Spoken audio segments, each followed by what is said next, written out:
আসসালামু আলাইকুম। বিডি নিউজে আপনাদেরকে স্বাগতম। সংবাদের শুরুতেই শিরোনাম, পরে বিস্তারিত। গাজায় জিম্মিদের মুক্তির নির্দেশ ট্রাম্পের। এদিকে গুরুত্বপূর্ণ মহাসড়ক ফের সিরিয়ার সেনাদের নিয়ন্ত্রণে, কয়েক ডজন সন্ত্রাসী নিহত। দক্ষিণ কোরিয়ায় হঠাৎ সামরিক আইন জারি। এদিকে সিরিয়া নিয়ে নিরাপত্তা পরিষদের জরুরি বৈঠক। সর্বশেষ জানিয়ে দিব বাংলাদেশ ভ্রমণে যুক্তরাজ্যের সতর্কতা। শুনছিলেন সংবাদ শিরোনাম, এখন বিস্তারিত। তার আগে অনুরোধ থাকবে ভিডিওতে একটি লাইক দিন এবং কমেন্টস করে জানিয়ে দিন কোন জেলা থেকে বা কোথা থেকে আমাদের সঙ্গে যুক্ত রয়েছেন। গাজায় জিম্মিদের মুক্তির নির্দেশ ট্রাম্পের। গাজায় হামাসের জিম্মি মুক্তি, ইসরায়েলি নাগরিকদের মুক্তির নির্দেশ দিয়েছে নবনির্বাচিত মার্কিন প্রেসিডেন্ট ডোনাল্ড ট্রাম্প। তিনি হামাসকে তার শপথ গ্রহণের আগের দিন পর্যন্ত সময় বেঁধে দিলেন। এ সময়ের মধ্যে জিম্মিদের মুক্তি না দিলে হামাসকে ভয়াবহ পরিণতি ভোগ করতে হবে বলে হুঁশিয়ারি দিয়েছে ট্রাম্প। সোমবার নিজেদের ব্যক্তিগত সামাজিক যোগাযোগ মাধ্যম তুঠে দেওয়া এক পোস্টে তিনি এসব কথা বলেন। 2025 সালের 20 জানুয়ারি যুক্তরাষ্ট্রের পরবর্তী প্রেসিডেন্টের শপথ নেওয়ার আগেই যদি গাজার জিম্মিদের মুক্তি না দেওয়া হয়, তাহলে মধ্যপ্রাচ্য এবং মানবতার বিরুদ্ধে এমন নৃশংসতার জন্য দায়ীদের কঠিন পরিণতি হবে। গত বছরের 7 অক্টোবর দখলকৃত ফিলিস্তিনি ভূখণ্ডের নজিরবিহীন হামলা চালায় ফিলিস্তিনের স্বাধীনতাকামী হামাস যোদ্ধারা। এ সময় 1208 জনকে হত্যা এবং 2 শতাধিক ইসরায়েলিকে জিম্মি করে হামাস। এসব জিম্মিদের মধ্যে কিছু মুক্তি পেলেও এখনও হামাসের হাতে বন্দী আছে 100-এরও বেশি ইসরায়েলি। হামাসের দাবি, ফিলিস্তিনি ভূখণ্ড দখলদারীদের বিরুদ্ধে এই হামলা চালায় তারা। হামাসের হামলার পর থেকেই গাজা উপত্যকায় নৃশংস হামলা শুরু করে ইসরায়েলি বাহিনী। 1 বছরেরও বেশি সময় ধরে গাজায় নিরীহ মানুষের উপর বোমা ফেলে যাচ্ছে তারা। ইসরায়েলের নির্বিচারে হামলায় গাজা এখনো পর্যন্ত 44,000-এর বেশি মানুষ নিহত হয়েছে, এর অধিকাংশই নারী এবং শিশু। গাজা ইসরায়েলি হামলার পর থেকে উত্তপ্ত হয়ে পড়েছে মধ্যপ্রাচ্য। সংঘাতে জড়িয়ে পড়ে পার্শ্ববর্তী লেবানন সহ অঞ্চলে প্রভাব বিস্তারকারী ইসলামী গোষ্ঠীগুলো। এমনকি ইসরায়েল ইরানের মধ্যে ইতিহাসে প্রথমবার পরস্পরের ভূখণ্ডে সরাসরি ক্ষেপণাস্ত্র হামলার ঘটনা ঘটেছে। মধ্যপ্রাচ্য জুড়ে বৃহৎ সংঘাতের সূচনা হওয়ার আশঙ্কা তৈরি হয়। ডোনাল্ড ট্রাম্প যুক্তরাষ্ট্রের প্রেসিডেন্ট নির্বাচিত হওয়ার আগ থেকেই গাজায় সংঘাত বন্ধ করবেন বলে মন্তব্য করে আসছিলেন। তিনি চান আগামী 20 জানুয়ারি প্রেসিডেন্টের শপথ নেওয়ার আগেই গাজায় যুদ্ধবৃত্তি কার্যকর করতে। গুরুত্বপূর্ণ মহাসড়ক ফের সিরিয়ার সেনাদের নিয়ন্ত্রণে, কয়েক ডজন সন্ত্রাসী নিহত। সিরিয়ার উত্তরাঞ্চলীয় হামা শহর ও তার আশেপাশের একটি অত্যন্ত গুরুত্বপূর্ণ মহাসড়কের নিয়ন্ত্রণ নিয়েছে দেশটির সামরিক বাহিনী। এর পাশাপাশি সরকারি সেনাদের অভিযানে বহু উগ্র তাকফিরি সন্ত্রাসী নিহত হয়েছে।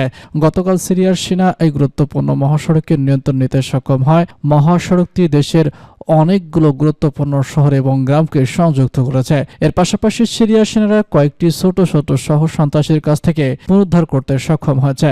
গত বুধবার থেকে উগ্র তাকফিরি সন্ত্রাসী গোষ্ঠী এসব শহর প্রাথমিকভাবে দখল করে নিয়েছিল। গতকাল সেনাবাহিনীর অভিযানে প্রায় 80 জন উগ্রবাদী সন্ত্রাসী নিহত হয়েছে, যার মধ্যে তুর্কি সমর্থিত হায়াতে তেহরি শাবের শীর্ষ পর্যায়ে কয়েকজন নেতা রয়েছে। এর আগে সিরিয়ার রাষ্ট্রীয় টেলিভিশন আরও 220 জন সন্ত্রাসী নিহত হওয়ার কথা ঘোষণা করেছিল।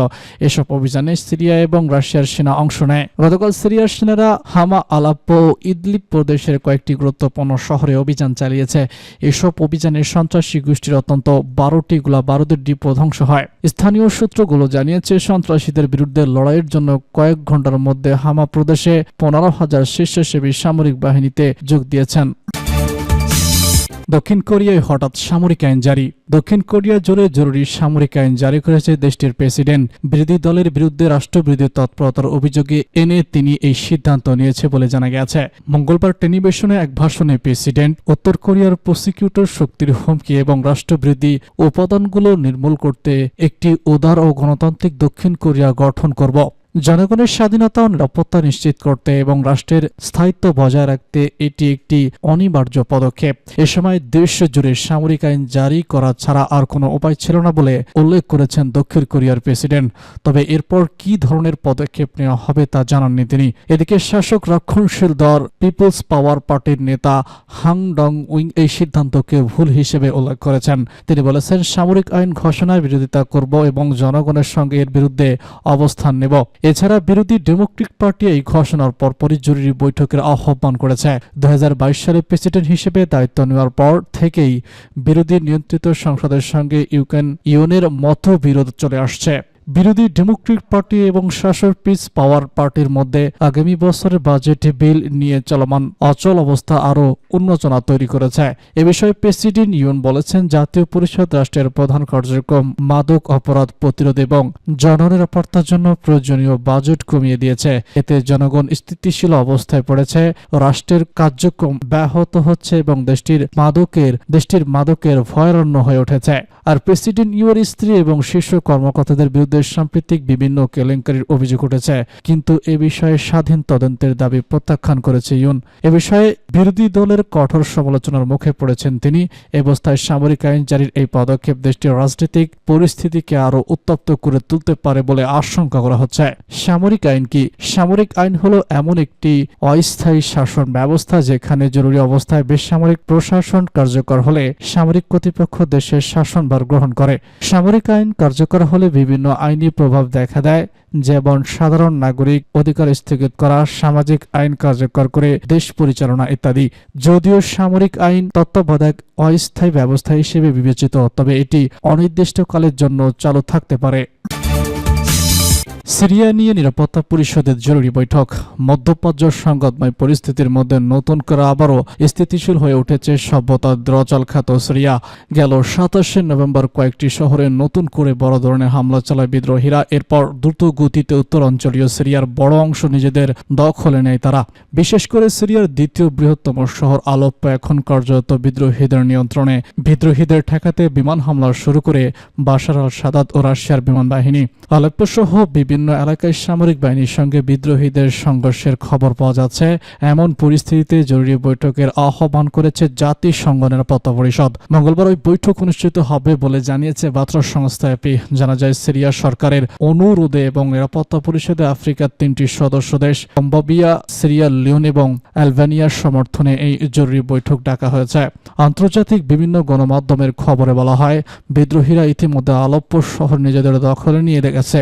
এখন ইদলিব প্রদেশ দখলের জন্য লড়াই চালিয়ে যাচ্ছে। অন্যদিকে বিদ্রোহীদের প্রতিহত করতে সিরিয়া এবং রাশিয়ার সম্মিলিতভাবে বিমান হামলা চালিয়ে যাচ্ছে।